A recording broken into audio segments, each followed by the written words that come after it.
The Brexit Summit we've had this afternoon has been really helpful in terms of it had two purposes and they've both been met.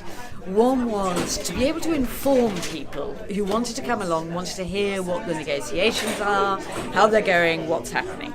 But the other really important part was to hear from people about how Brexit is impacting on them. The cracks are starting to appear in local government and the NHS, for which I work in terms of how many people are not coming to work here. So the cracks are starting to appear. It's clear that time is running out and that the lack of information is really starting not just to be annoying but to start crippling businesses.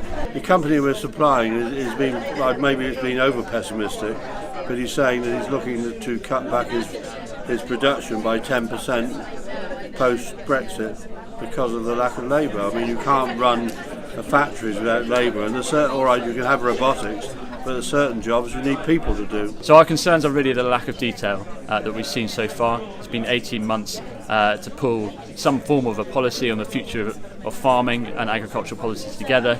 The detail is really lacking, and you've got an awful lot of work in front of us to get some operational plans which are going to allow businesses to carry on investing with confidence and be profitable in the future. Europe is such an important market, particularly for small firms. It's easy to get to, it's easy to export to, there's a huge amount of wealthy consumers. So what we're seeing is a government's proposing significant friction for our export market, and yet hasn't conveyed the detail of what that means and how companies can adapt.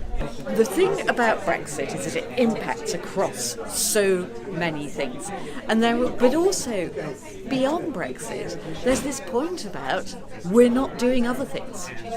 We're not doing the business as usual stuff. That dead cost is not something that's happening, and we will pay for that down the line as well.